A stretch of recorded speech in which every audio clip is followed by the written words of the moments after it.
안녕하십니까, 홍예수입니다. 지난번에 이어서 오늘은 홍익정신이 나오게 되는 동기 1을 읽어드리겠습니다. 페이지 71페이지입니다. 앞에서 말씀드린 홍익정신이 나오게 된 동기는 단군 곤의 외손자인 제지가 BC 2365년입니다. 병신년입니다. 가 왕위에 오르자마자 바로 곤을 이제 외할아버지가 됩니다. 위해 병신각을 만들어 단군 곤을 대감, 이때서부터 이제 검자가 나옵니다. 대감 재상이죠. 자리인 벼슬을 주어 모든 사법권, 이게 이때 치화 시대라고 해야 됩니다. 사법권을 집행케 하고 땅이 경계를 지키게 하였으므로 곤은 사나운 것을 막아 백성을 보호하고 희귀하려는 마음으로 다스렸다는 내용을 말씀드렸는데, 중국 학자들이 단군 곤에 대한 토론의 일부에서 홍익정신이 나오게 되는 동기를 살펴보겠습니다. 동방의 지극이 홍익정신은 단군 곤의 정조부인 신농시 시대라고 말할 수는 있겠으나 결정적인 것은 단군 곤이 홍수를 다스려 백성을 구한 대목에서 부터라 하겠습니다. 이 원문은 올리지 않겠습니다. 여기서 곤치수 홍수적 비국, 이게 산해경에 있습니다. 즉 홍수를 다스린 곤의 비국입니다. 홍수가 수년간 물러가지 않았기 때문에 수면 위에 노출된 땅에서는 나무와 풀이 빽빽히 자라나 곡식을 심을 것이 없었다. 민중들은 기아와 추위에 떨면서 수시로 짐승과 해충의 공격을 받았다. 그 처참한 광경은 차마 눈뜨고 볼 수 없었다. 여기 이제 동방의 뿌리 고조서로부터 지가 올려놓은 겁니다.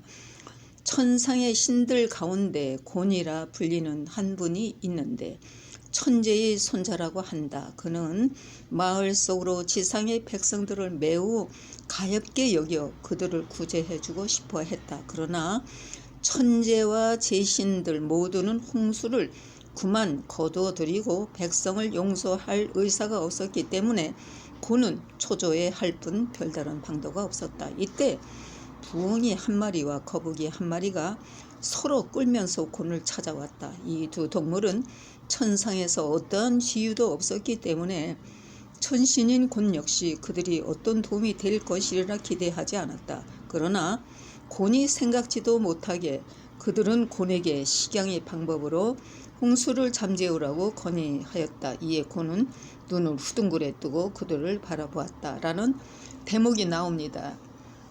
이거는 이제 중국 학자들의 토론집에 일단 나온 겁니다. 중국 학자들의 토론 중에 식양에 대하여 다양한 해석이 나오고 있습니다. 이 동방의 뿌리는 고조선으로부터 지가 좀 인용을 했습니다. 그래서 일부 토론 내용이 나온 대목을 살펴보겠습니다.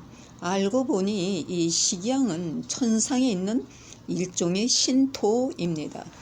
이 흙이 신통력을 발휘하면 저절로 커지고 많아져 원래는 한 주먹밖에 되지 않던 것이 나중에는 커다란 산이나 제방같이 변한다. 따라서 번식이나 성장의 뜻으로 식양식이라 불렀다는데 당연히 홍수를 맞는 이상적인 재료이다 라고 이렇게 되어 있거든요.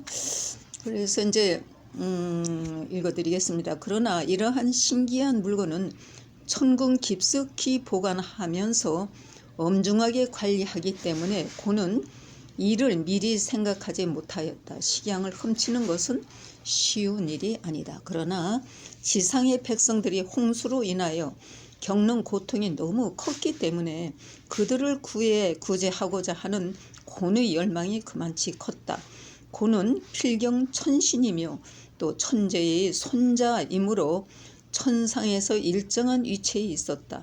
백성을 구제하고자 하는 강렬한 열망으로 그는 마침내 식양을 훔치어 인간 세상에 가져갔다라는 대목을 일부 올려놨습니다. 식양에 있었으므로 식양의 일을 처리하기가 쉬워졌다. 곤은 식양을 흥수가 넘치는 곳에 놓고 신통력을 일으키자 식양은 과연 급속히 성장하여 큰 산과 제방으로 변하자 일시에 홍수의 범람을 막고 논밭이 수면 위로 드러나게 되었다.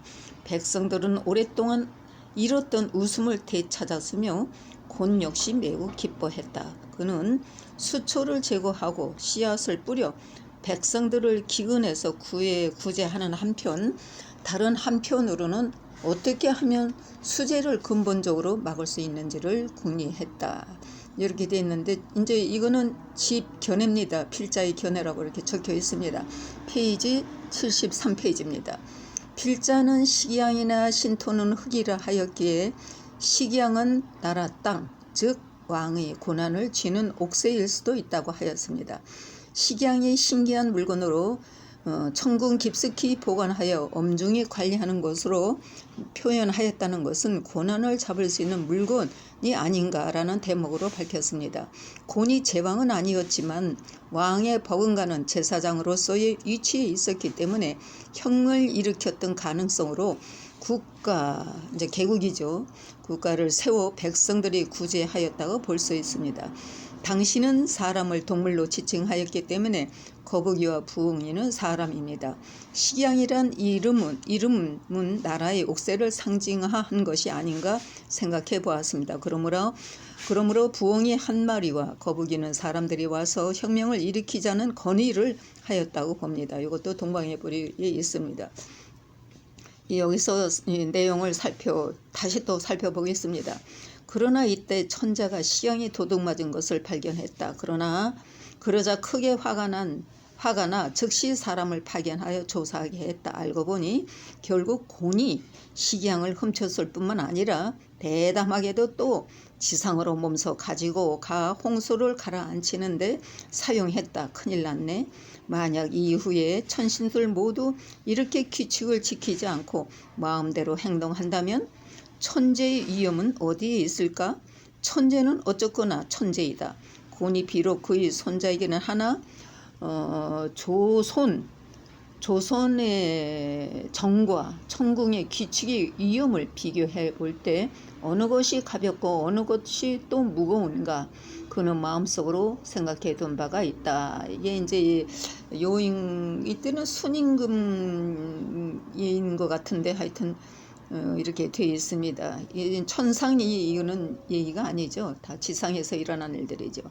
이 내용에서 살펴보면 일반인들이 알아차리기 힘들게 천상이나 지상이란 표현으로 곤이 식양을 훔쳤을 뿐만 아니라 대담하게도 지상으로 몸소 가져가 홍수를 가라앉히는데 무기로 사용한 문제에 대해 천신들 모두 이렇게 규칙을 지키지 않고 마음대로 행동한다면 천재의 위엄은 어디에 있을까라는 표현으로 제왕의 체제에 대한 위험성을 느꼈다 하겠습니다.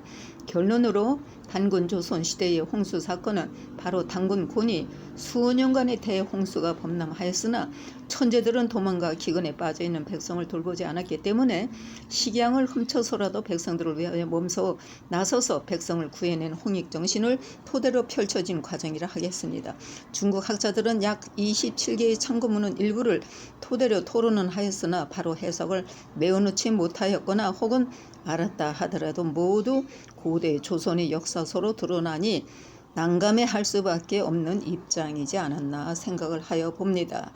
오늘은 또 여기까지 읽어드리겠습니다. 페이지 73페이지입니다. 다음에는 홍익정신이 나오게 되는 동기 제2를 읽어드리겠습니다. 감사합니다.